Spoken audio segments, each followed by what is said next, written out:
સુરત હીટવેવથી બચવા બપોરના સમયે ટ્રાફિક પોલીસના જવાનોને ફરજમાંથી મુક્તિ આપો, પોલીસ કમિશનરને પત્ર લખાયો। સુરતમાં કાળઝાળ ગરમી પડી રહી છે। ઓરેન્જ એલર્ટ જાહેર કરવામાં આવ્યું છે, ત્યારે તંત્ર દ્વારા હીટવેવને લઈને ગાઈડલાઇન્સ જાહેર કરવામાં આવી છે। ત્યારે જાહેર રસ્તા પર ટ્રાફિક મેનેજમેન્ટને લઈને ઊભા રહેતા જવાનોને બપોરના સમયે ફરજમાંથી મુક્તિ આપવામાં આવે તેવી માંગ કોંગ્રેસ અલ્પેશ બારોટ દ્વારા પોલીસ કમિશનરને પત્ર લખીને કરવામાં આવી છે।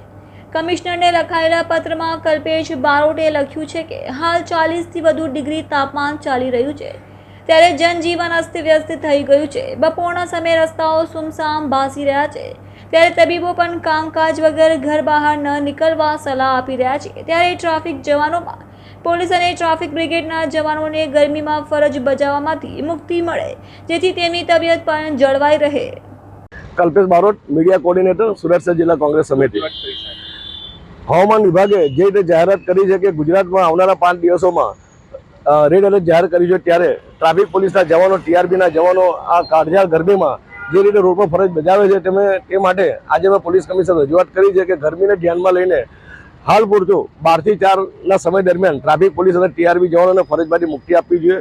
એક બાજુ નામાંકિત ડૉક્ટર પણ એવું જાહેરાત કરે છે કે ભાઈ આ ગરમીને કારણે બીમારી વધી શકે છે, હાર્ટ એટેકના પ્રશ્નો વધી શકે છે, એટલે 45-46 ડિગ્રીમાં સામાન્ય જન પણ જ્યારે બહાર નીકળતા અચકાટ હોય ત્યારે મારી પોલીસ કમિશનર વિનંતી છે કે પોલીસ પરિવારના વડા છો ત્યારે પોતાની સત્તાનો ઉપયોગ કરીને 12 થી 4 જે બપોરનો સમય છે તેમાં પોલીસ ટ્રાફિક જવાનો અને ટીઆરબી જવાનોને ફરજમાંથી મુક્તિ આપવી જોઈએ।